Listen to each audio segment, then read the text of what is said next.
Time for Addicted to Acting, and this guy is a number one Class A addict, period.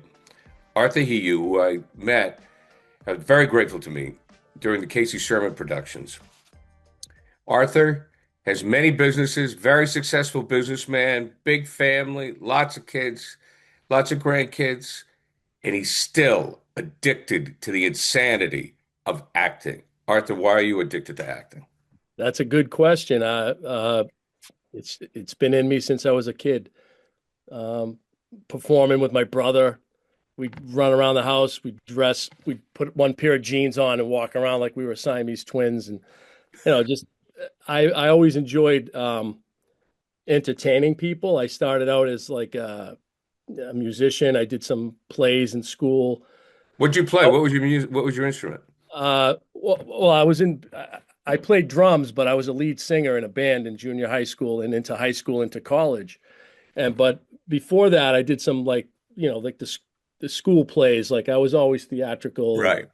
but at the same time, I was athletic as well. So I played football and I ran track, and I was a really good athlete at a young age. So it was, I kind of did a little bit of everything, but I felt being, pulled into the direction of like, radio and television, because I used to like just be driven to that. Like I would always listen to sportscasters and just I always wanted to be involved somehow in the media or entertainment somehow.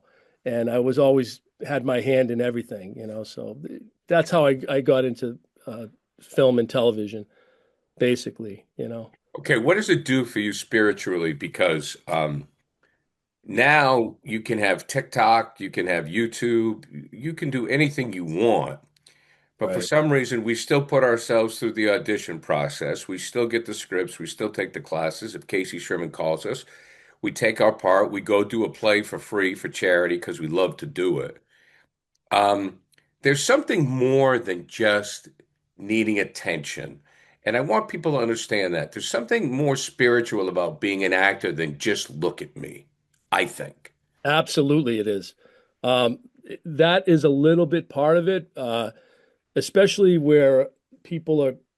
I've never been one of those people like, and other people might disagree with me, but I've never been like worried about how I look on Right. like I'm always I've learned to be an actor from the inside out, and that's very important to me. I was recently in a film called Once a Week for Life, which is something that, is very close to me because I was one of the producers and I'm one of the, main characters in it. I play Sal Duffy, a detective that's retiring, and he ends up coming back and he gets killed, and his best friend, who's the main character, has to live with that.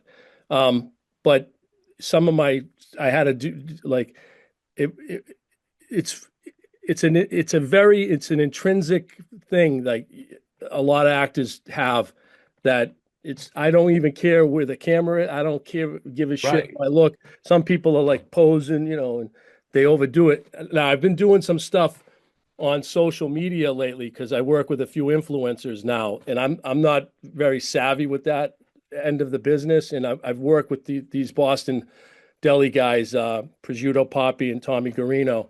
Um, I did a series of skits with them, and I'll probably continue to do some of that because those guys are in their 20s and that's what they're doing now. Right. They get But it. right, they get it. But I like reading stories. I'll watch something on TV and start crying. It's a very personal thing for me, acting.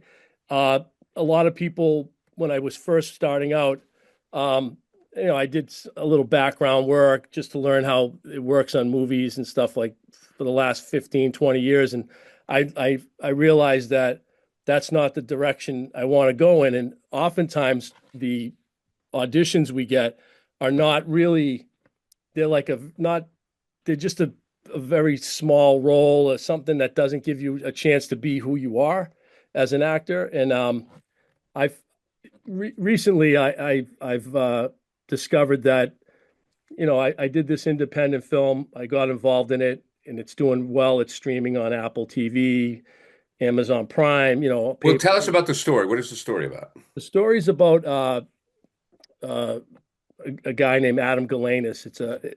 It's some people think it's like a mob type movie. It's not. The mob is involved in it in New York City, and this guy Adam is like this rogue detective that kind of like he's a former Navy SEAL, and anyway, he gets involved with the wrong people, and it's about family values and just Right. his overall. It's a story about his life, and it's kind of a tragedy. It's and it's a very nice story. I'm very happy that I was involved in it. A lot of I was I John Fiore's in it. A lot of people that I know, I got, he the connections that I had with the actors. Right. Right. Right. Right. Armin Garo's in it. You know, Daniel Roebuck's in it. Um, oh, geez, I forget his name now. He That's was okay. he Well, was in IMDb it. he played the in the Breakfast Club. He played the janitor in Breakfast Club, Carl. Oh, Uh, uh, John Capellos. John Capello. okay. He's a really good actor. He plays Adam's father. I play Adam's partner. Uh, my wife, the woman who plays my wife, Jessica Johnson, she lives out in Nebraska. She's a really good actress. Diana Durango is the co-lead with George Zuvalos, who is Adam Galanis, and he's the director, the writer, and the main character. I mean, and it was a nice project to be part of. And like I said, it's playing now. People can watch it for $4.99 if they want, and maybe halfway through you see me, my fat mug in there. But that that particular role made me. When you see me in it, a lot of people called me and said, "Geez, that you did really well. You were very still and quiet, and in thought." And it's just that's how I learned how to be an actor, and I've never really had that chance to do that up until about this movie. Like recently, I booked something in New Jersey, um, uh, the show Power. It's a Right. new series. It's called Power Origins. I play. I can't. I'm not supposed to talk about it, but I booked it and I already filmed it like a month ago, so it's okay, I guess.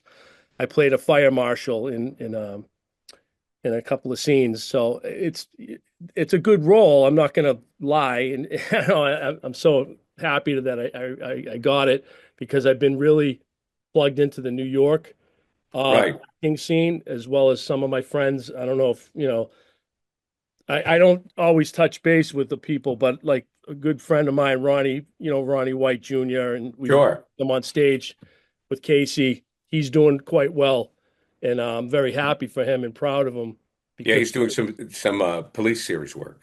yeah, he's really really good, and I'm very happy. Is I don't look at it as a means to an end. Like a lot of people do, they're desperate actors. Their acting comes from somewhere of desperation. Like I gotta be seen. I gotta look at me. Hey, look at me. I'm working out. I don't give a shit about that stuff. I don't. You want to be true to the story. Yeah, I want to be true to the story, but true to myself too. Like I'm not.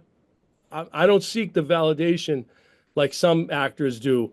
I know we have to like sort of have an appeal to be successful as we move further, but I think it's a very personal thing, and your personality in this business and your attitude of gratitude and kindness will carry you further, as I've learned, you know. Yeah, I agree. And I don't look at it as competition.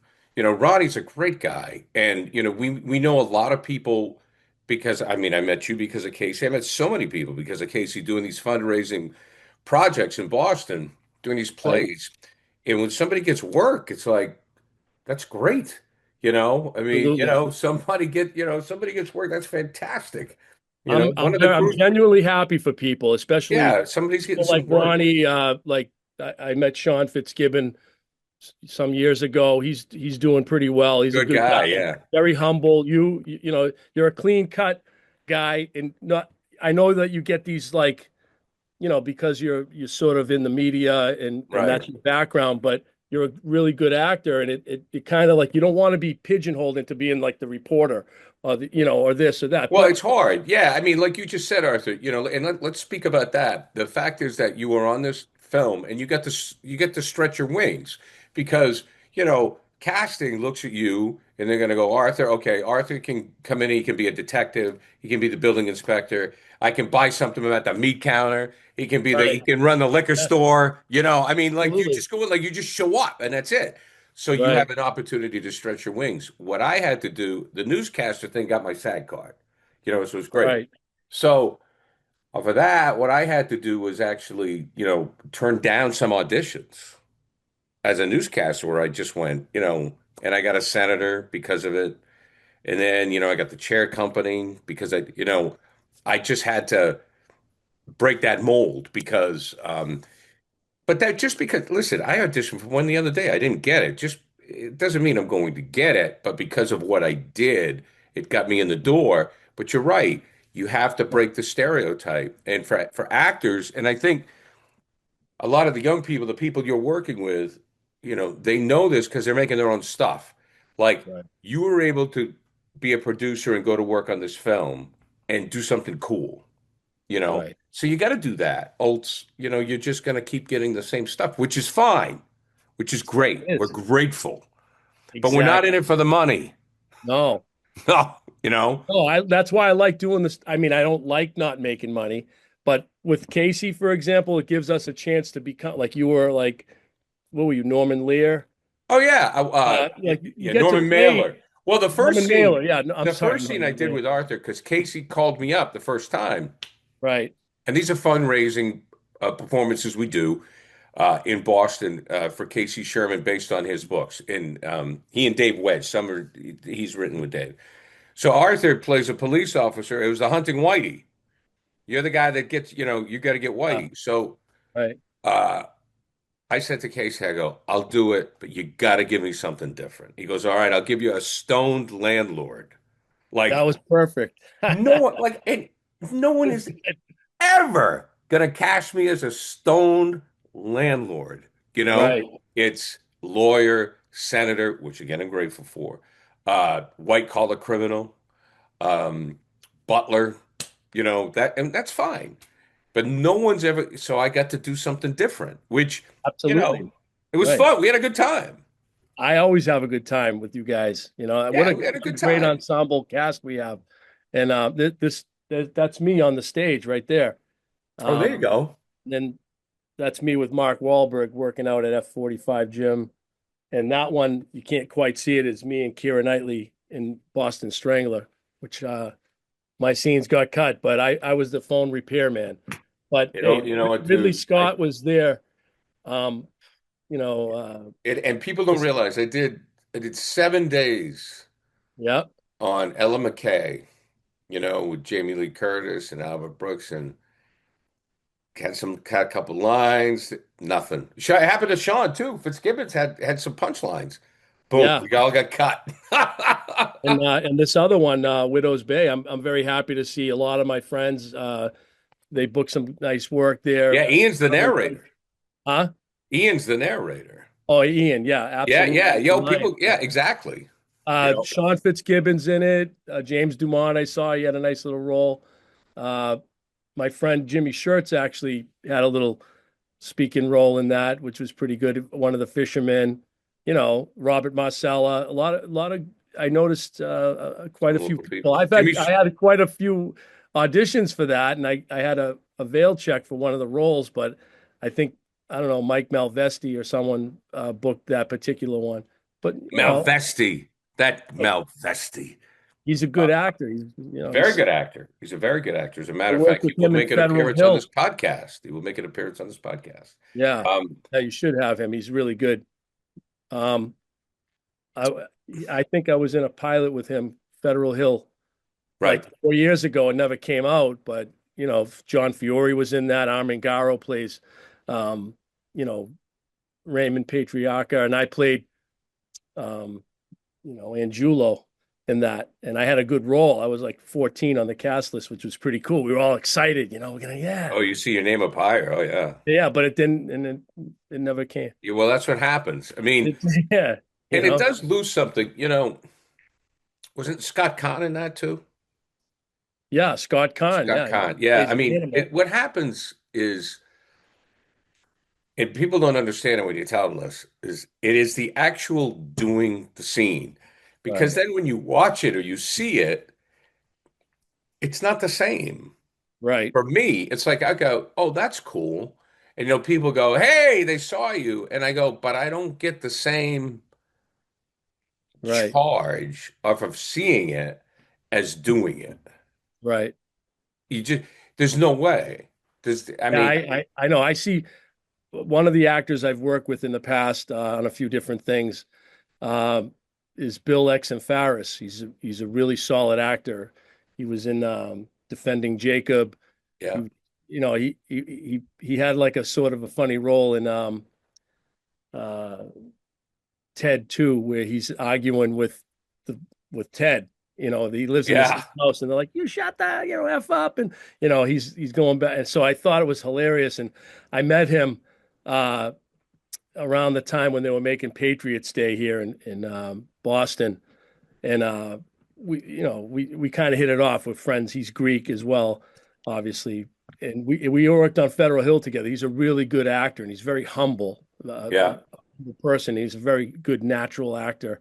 I wanted to mention him because he's one of those guys that kind of you see him in like years ago when we would audition in the hallways and we just wait, when they were in Oh, person. yeah. Um, but he's a really good, talented guy who kind of slips in there under the radar, and you notice him every once in a while. He was in the Equalizer, the original one with Yeah. Denzel. Just I notice him, and he's really good, and he's a good friend, and he's a good person. So, and that's another part of this business that's really good. You meet a lot of really good people that have empathy and feelings, and they care about stuff, and most good actors that I know have that. They have that empathy. The people that don't give a shit about others and they're on their own quest to be like noticed and look at me are just they're selfish and they don't know their role really. They don't know that. Yeah. I read a quote from the Tesla office, Bernie Tesla, the famous casting director. And I read this a long time ago. It was like, it's not that you're a bad, I'm paraphrasing, it's not that you're a bad actor. And it's not that we didn't pick you. It wasn't your time. You weren't the type. Right, And that doesn't mean you're a bad actor. So, like, I'll make the example of you and Mel Vesti. You're both very good actors. So, you guys go in for the same role. right, You're not him. He's not you. right, And I took a class a long time ago, and it was a casting director who said that. And that's just nothing. There's just nothing you can do about it. It's not that you suck. And then what happens is once you learn that, then you become secure with yourself, and there is no competition with other people. Because if Arthur absolutely, and Gary go in for the same role, we're not it's not the same. No, we can read the same lines, we can try to do it the same way, but the character's going to be different. right, She's going to be different. exactly, So absolutely, the director goes, I want Arthur's version.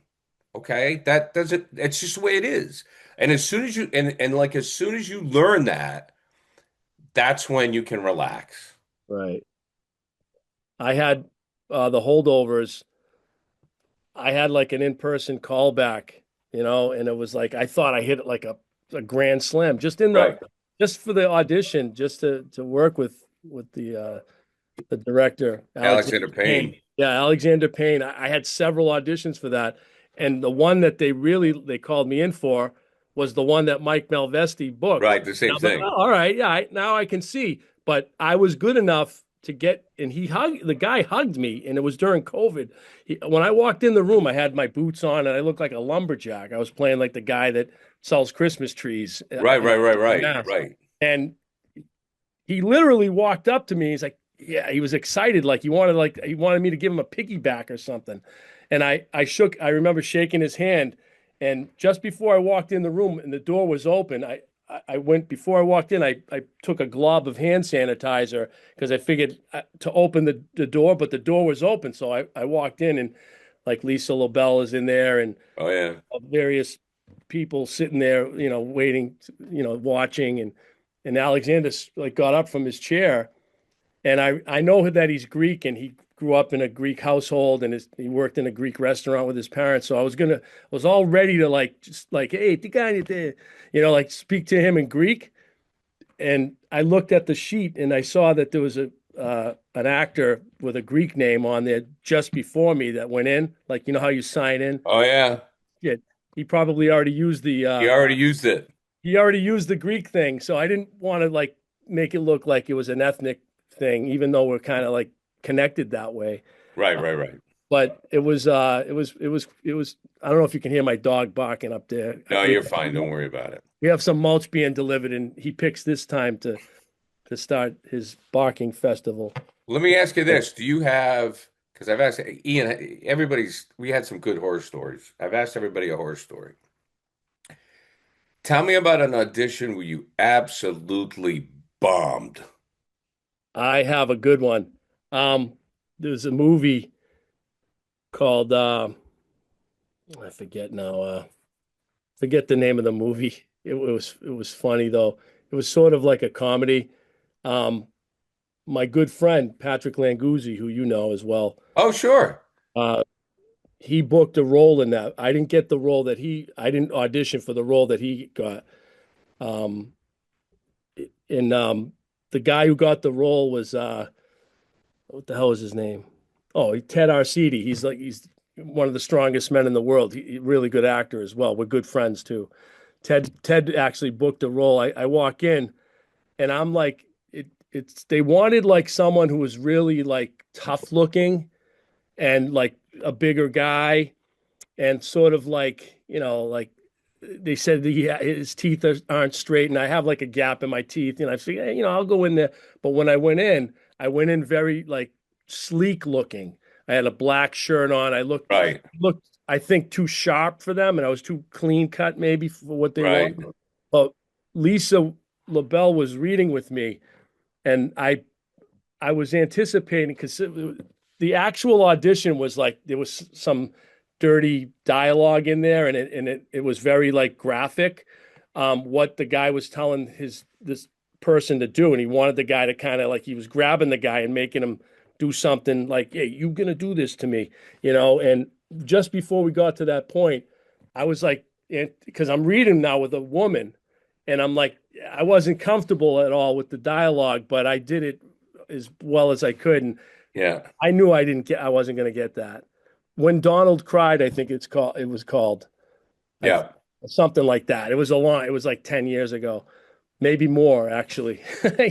So it was one of my first like in person, like, oh, I just, I was a little nervous when I went in. Oh, yeah. Voice was a little shaky, like kind of like, like Peter Brady when he was singing, and his voice changed. Like I'm like, whoa, I noticed that. I'm like, this isn't me. I'm usually more comfortable. I've never had stage fright or Right, anything like right, right, that. right. So I just in that moment, I don't think I was comfortable with the dialogue, but it was a good opportunity to realize what wasn't for me. Uh, Well, you got to go through it. I mean, there's no yeah, question. You got to have the good and the bad. And the key is everyone has terrible auditions. And if you keep going back, that means you're in. right. That's You're right. in. I mean, look, everybody can keep doing it. And if everybody says you're great, who doesn't want to do that? But when you Right. go in and you leave and you go, oh my God, I absolutely sucked. And I've had those, and you keep going back, you're in. I I I used to think like that as well. Like, but the thing that when people say, "Oh, this is awesome, you're such a great actor," I don't believe them anymore because I was taught like how when I was playing football, for example, the coaching techniques would be like, "Yeah, that was pretty good, but you got to be better than that." I mean, you want to run the ball and you're going to do that, and you're going to fumble, whatever. I never let like I coached football in kids in the youth leagues I would never tell a kid that he was the best at something, even if he really was, because Right.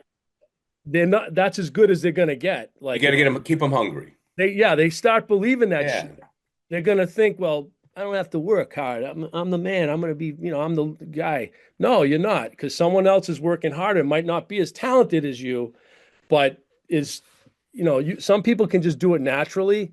Like I've met some actors that can just do something in one take, and they just like, like, I think his name's Raheem Garcia.